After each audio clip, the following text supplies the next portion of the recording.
Welcome to Garam Masala, the magic spices of cooking.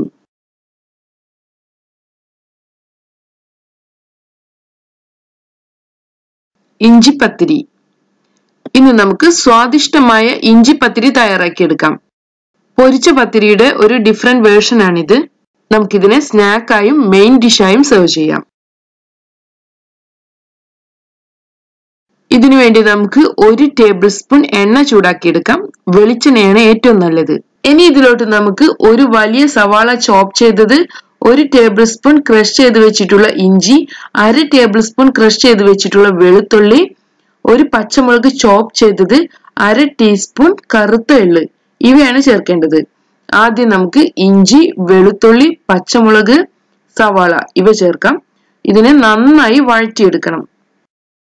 സവാള നല്ല soft ആയി വരുമ്പോൾ നമുക്ക് ഇതിലോട്ട് വെള്ളം ഒഴിച്ചു കൊടുക്കാം. ഞാനിവിടെ 1 കപ്പ് റൈസ് പൗഡർ ആണ് ഉപയോഗിക്കുന്നത്. അതുകൊണ്ട് തന്നെ 1.25 കപ്പ് വെള്ളം ഒഴിച്ചു കൊടുക്കണം. അടുത്തതായി കറുത്ത എള്ള്, ആവശ്യത്തിന് ഉപ്പ് ഇവ കൂടെ ചേർക്കാം. നമുക്കിതിനെ നന്നായി മിക്സ് ചെയ്യാം. ഇനി ഇതിനെ തിളപ്പിച്ചെടുക്കണം. ഇനി ഇതിലോട്ട് നമുക്ക് അരിപ്പൊടി ചേർക്കാം. ഇതിനു വേണ്ടി നമുക്ക് പുട്ടുപൊടിയാണ് ചേർക്കേണ്ടത്. റോസ്റ്റ് ചെയ്ത് വെച്ചിട്ടുള്ള പുട്ടുപൊടിയാണിത്. നമ്മുടെ വെള്ളം തിളച്ചു വന്നിട്ടുണ്ട്. ഫ്ലെയിം കുറച്ച് വെച്ചതിന് ശേഷം നമുക്ക് പുട്ടുപൊടി ചേർക്കാം. ഞാനിവിടെ 1 കപ്പ് പുട്ടുപൊടിയാണ് ചേർക്കുന്നത്. ഇനി ഇതിനെ നമുക്ക് നന്നായി മിക്സ് ചെയ്തെടുക്കണം. നോൺ സ്റ്റിക് പാൻ ഉപയോഗിക്കുന്നതാണ് നല്ലത്, അല്ലെങ്കിൽ കരിഞ്ഞു പോകാനുള്ള സാധ്യതയുണ്ട്.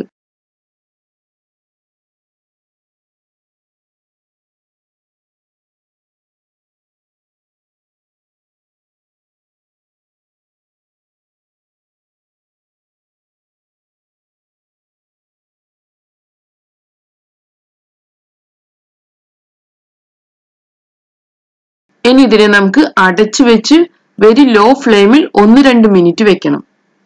അതിനുശേഷം നമുക്ക് ഫ്ലെയിം ഓഫ് ചെയ്യാം. ഇതിനെ നമുക്കൊരു കൗണ്ടർ ടോപ്പിലോട്ട് മാറ്റാം. ചൂടോടുകൂടെ തന്നെ നമുക്കിതിനെ കുഴച്ചെടുക്കണം. കയ്യിൽ കുറേശ്ശെ വെള്ളം നനച്ച് വേണം കുഴച്ചെടുക്കാൻ.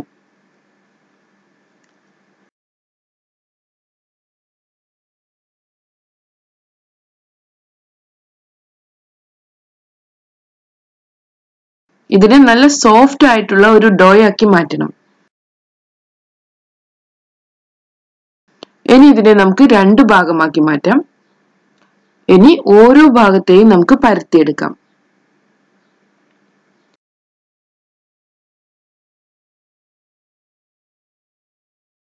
നമ്മുടെ കൗണ്ടർ ടോപ്പിൽ നമുക്ക് കുറച്ച് പൊടി വിതറി കൊടുക്കാം.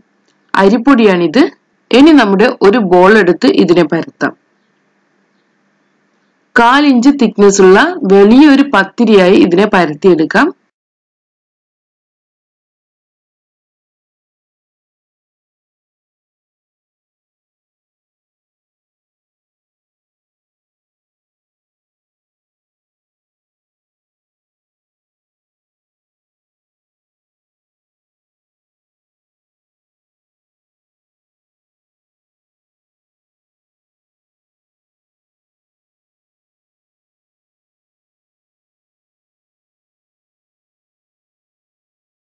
ഇനി ഒരു കുക്കീസ് കട്ടറോ അല്ലെങ്കിൽ ഇതുപോലെ ഒരു ഗ്ലാസോ എടുത്ത് നമുക്കിതിനെ മുറിച്ചെടുക്കണം.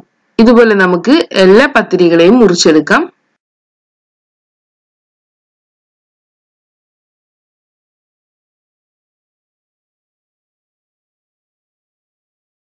ബാക്കിയുള്ള ഈ മാവിനെ നമുക്ക് വീണ്ടും കുഴച്ചെടുക്കണം. ഇനി ഇത് ഉപയോഗിച്ച് വീണ്ടും പത്തിരി തയ്യാറാക്കിയെടുക്കണം. നമ്മുടെ എണ്ണ ചൂടായി വന്നിട്ടുണ്ട്. ഇനി ഓരോ പത്തിരിയെയും ചൂടുള്ള എണ്ണയിലോട്ട് മാറ്റാം. ഇതിനെ മീഡിയം ഫ്ലെയിമിൽ വെച്ച് ഫ്രൈ ചെയ്യണം. കുക്കായി വരുന്ന സമയം കൊണ്ട് നമുക്ക് അടുത്ത പത്തിരികൾ തയ്യാറാക്കാം. ഇനി ഇതുകൊണ്ട് നമുക്ക് വീണ്ടും പത്തിരി തയ്യാറാക്കണം. നമ്മുടെ പത്തിരിയെ തിരിച്ചിടാം. മീഡിയം ഫ്ലെയിമിൽ വെച്ച് ഫ്രൈ ചെയ്താൽ മതി. അകം ഭാഗം ഒന്ന് കുക്കായി വരണം. പുറം ഭാഗം കരിഞ്ഞു പോകുകയും ചെയ്യരുത്.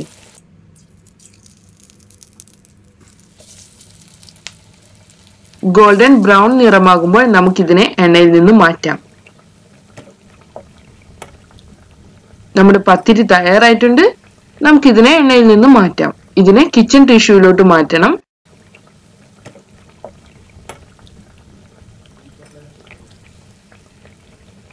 ഇതുപോലെ നമുക്ക് ബാക്കിയുള്ള പത്തിരികൾ കൂടെ ഫ്രൈ ചെയ്യാം. അങ്ങനെ നമ്മുടെ സ്വാദിഷ്ടമായ ഇഞ്ചിപ്പത്തിരി തയ്യാറായിട്ടുണ്ട്. നമുക്കിതിനെ ചൂടോടുകൂടെ തന്നെ സ്നാക്കായി സെർവ് ചെയ്യാം. അല്ലെങ്കിൽ ഇതിനെ ചിക്കൻ കറിയുടെയോ മട്ടൻ കറിയുടെയോ കൂടെ മെയിൻ ഡിഷായും സെർവ് ചെയ്യാം. Thank you.